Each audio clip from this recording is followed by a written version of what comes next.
Hi, everybody. Thank you for hanging out with me today. At some point, I am going to learn how to answer your questions while I'm talking. I'm going to figure out how to go through Google Hangout because I'm just streaming and I love it. But I really love when we can talk during the session. So I'm going to figure it out. Like, I don't even know. Maybe I should like use my other computer and then do it like that. But then it's still, I guess it could. But anyway, it's coming. It's 2017. I promise you that is my personal commitment to make sure that I become more interactive because I have a commitment to going live. I love live discussions, and you've been great about leaving comments, and I always respond. Also, email me, please. Allow me to introduce myself to those of you who haven't been following me for all these years.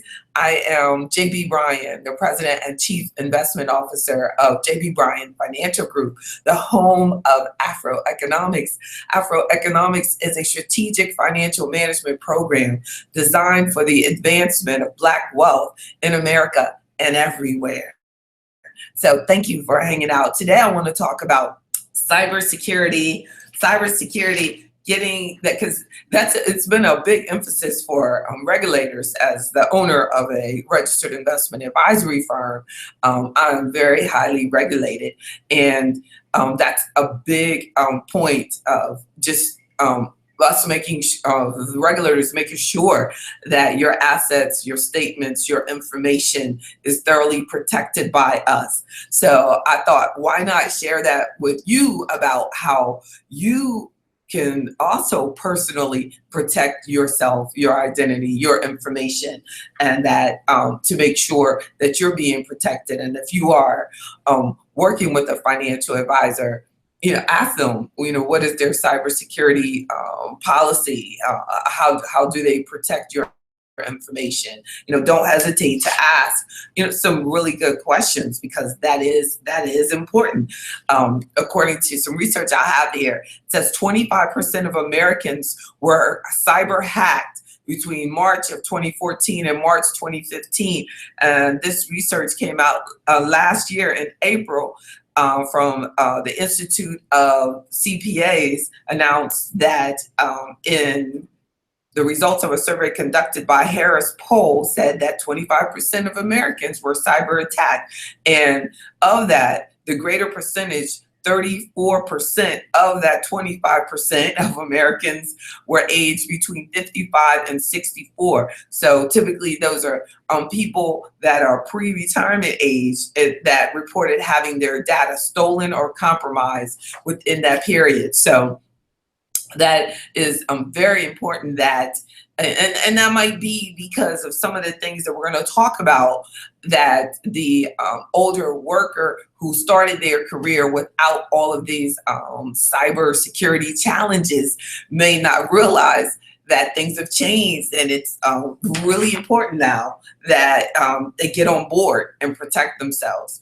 My first point is to share that small businesses are actually commonly victimized. According to the research, they're saying that even though you see these big companies like Target, Home Depot, Sony, these are Anthem, Wells Fargo, all have been victims of cyber attacks. They said that the small businesses are still impacted more. That's businesses with employees of less than 250 workers. So, even though to me, 200 employees, 250 employees is not really that small, but in the scheme of things, as far as mega businesses like Wells Fargo and things that are being attacked, and it impacts them, but it's much easier for them to recover. Since the National CyberSecurity Alliance says that the average small business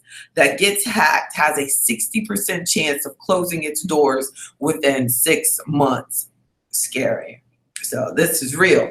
So you personally, if you're not going to have to go out of business or anything, but certainly that there cyber things can get into your wallet, they can get into your checkbook, they can get into your retirement accounts, they can get into your information and use it later. So, definitely be careful. Be careful. So here are some things that we're going to do so that you can protect yourself individually or yourself as a business owner. So the first, that know that cyber attacks are extremely harmful to small business and small business owners. They Secondly, that the personal damage that they can do to you and the inconvenience and the time can be extremely damaging.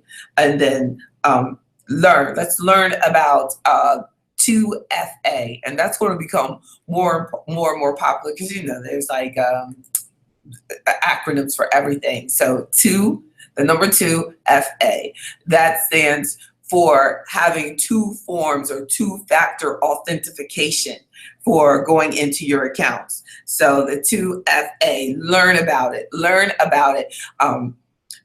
Fortunately, that is the norm for me as I access my client information. Every time I log on, sends me a special code that only comes to me. And then that special code I have to get and enter in before I can have access to my client information as a way to protect from anybody else sitting at this desk going in and just being able to look right at your information. No, we have to verify that is indeed JB that is going in. So that two-factor authentication is not just for Gmail and Google and stuff like that, because I think that the Gmail has that too, and so, but if you're using it that way, try to find out other ways, and ask, do you have two-factor authentication on my account? Do you, what are you doing to protect me? If a client asks me about that, how do I protect their information? I'd say, well, there's two-factor authentication, So the fourth point is to do not use the word password for password, right? Don't use password. The most commonly used word for a password is password. Well, the most commonly. I don't know. Maybe love is I don't know. But password is definitely ranks among the most common passwords that are used. So be careful with that. I bet like password 123 because a lot of require numbers. But either way, it's not good. The hackers can figure you out quickly. And then a fifth point is do not share personal data like your social security number through websites that don't have that HTTPS protocol. So, you want to make sure when you're accessing, like what I'm looking at right now, Google Hangouts has a HTTPS. I can see it and it has secure and it says locked. Like I had to log in and go through security in order so that someone else can't go on here and say that they're me, that it had to be. So make sure that when you're going in and you are providing your information, that you had to provide information that only you have access to. Like when you're going in to put in that information, it might want your account number along with your social, then setting up your ID, and then you go in and put in your information and access your information and look at your information or add more information or give feedback or whatever you're doing. Make sure that if you're providing information, it's on a secure site. So be very careful. And the number 6, don't open strange attachments. I'm getting more and more of those. And they go in and they're like hacking client email addresses. And then I get the email from the client and I open it, but it's somebody else, talking. One time I got an email from a client and it was saying, I'm in duress. Please send money to me at this place, blah, blah, blah. And I was like, I was like, I can't believe. And I was like wondering, like, do they know that they're sending this information to their financial advisor, or do they think they're just sending it to people on their email list? But it's amazing, amazing. And then the client found out about it, it was like, do not send me any money, which of course I couldn't do, anyway. I could not just send money out of someone's account, based on an email. That is not how it works. So, definitely. So a seventh point is to avoid free Wi-Fi, right? Right? Avoid free Wi-Fi. And I like, had several times I go to places to have meetings, and it is amazing. People will say, what's the Wi-Fi address, and what's the Wi-Fi, like in restaurants or things like that. And I'm like, I guess maybe it's because of what I do or whatever. I'm like, I don't know. That's what my data usage time is for. Like, because I'm not going on their free Wi-Fi. I don't care how long I'm in the airport. I'm not going on their free Wi-Fi.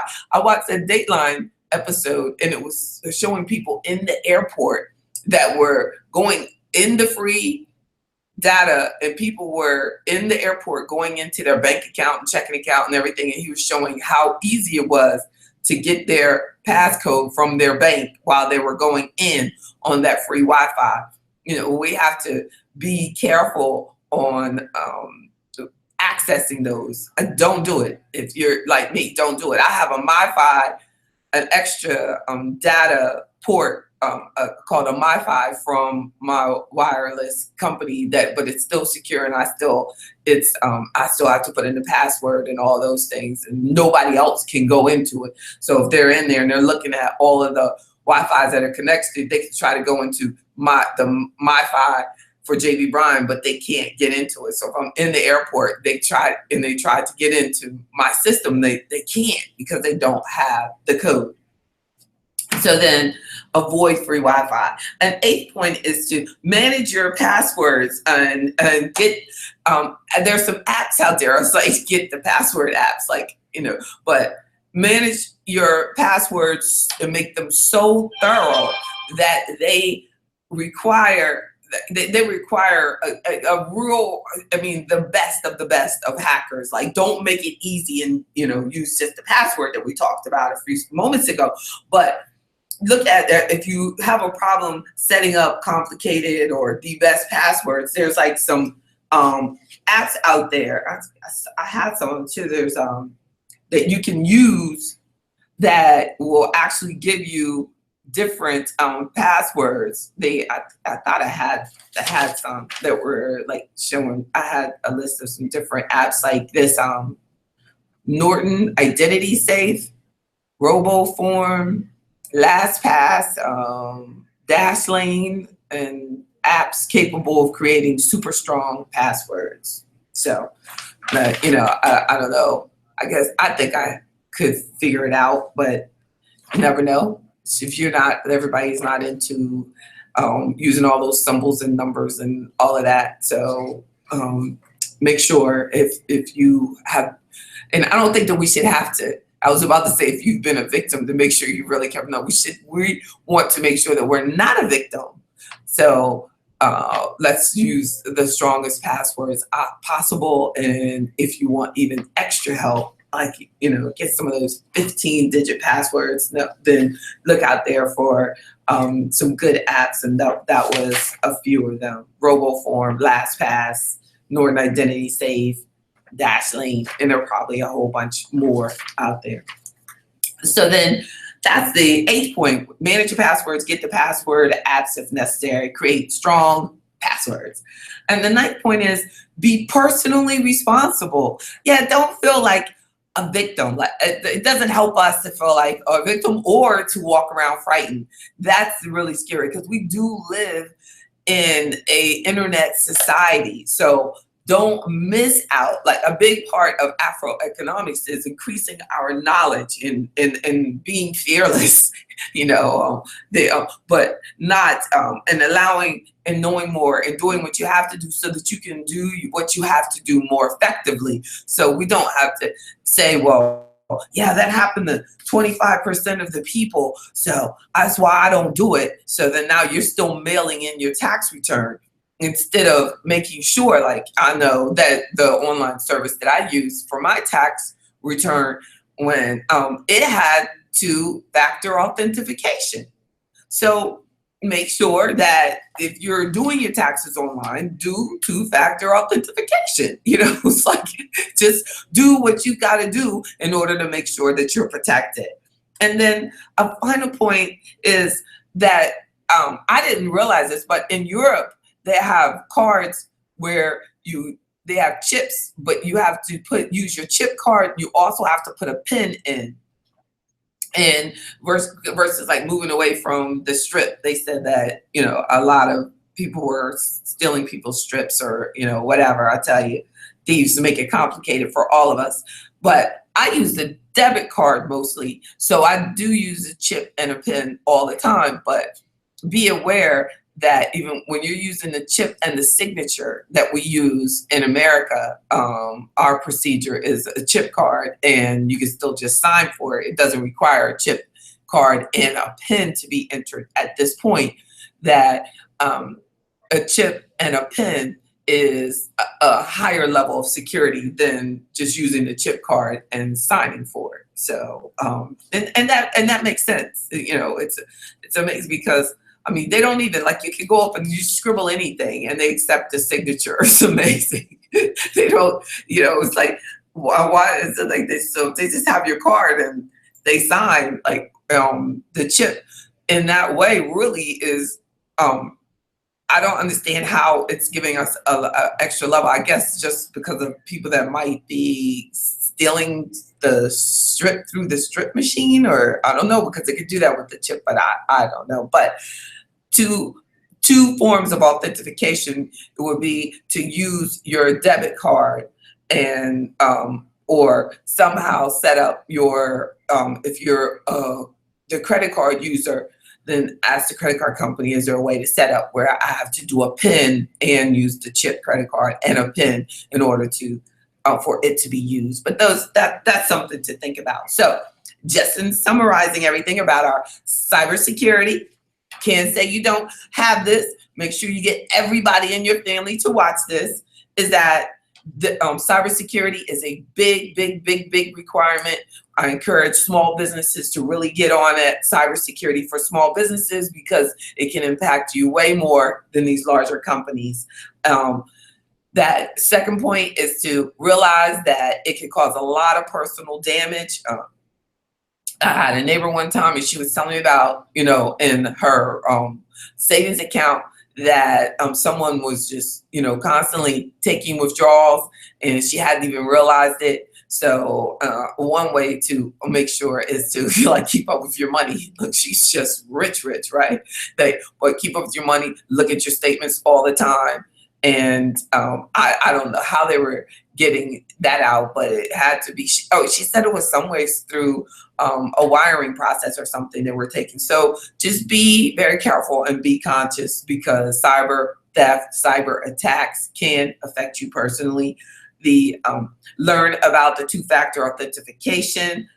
Don't use the word password for password. Don't share personal data like your social security on non-secure or secured sites, or sites that do not have the HTTPS protocol on them.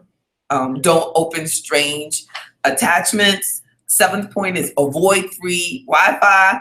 8th point is to manage your passwords. Get the password apps if necessary in order to get the strongest passwords possible. Be personally responsible for all of this that we talked about. Make it your personal responsibility, and look into using chip cards with a PIN also for your purchases. So thank you, everybody. Please, it's Black History Month, and I'm celebrating this weekend. I'm encouraging you to come to the Virginia, right off Broad Street. There's having it at a hotel this time, so we'll have much more space in my classroom. And so please make sure that you register, though, at AfroEconomics.com. It's absolutely free, and I'll have some breakfast for you. And it starts at 10. The doors are open around 9:30, and I'm excited about the new location. Come and make my day, and let's celebrate the future of Black wealth and Black History Month, and let's all be encouraged. Have a great day. God bless everybody. Talk to you soon. And don't forget to subscribe to AfroEconomics with JB Bryan right here on YouTube. Be blessed.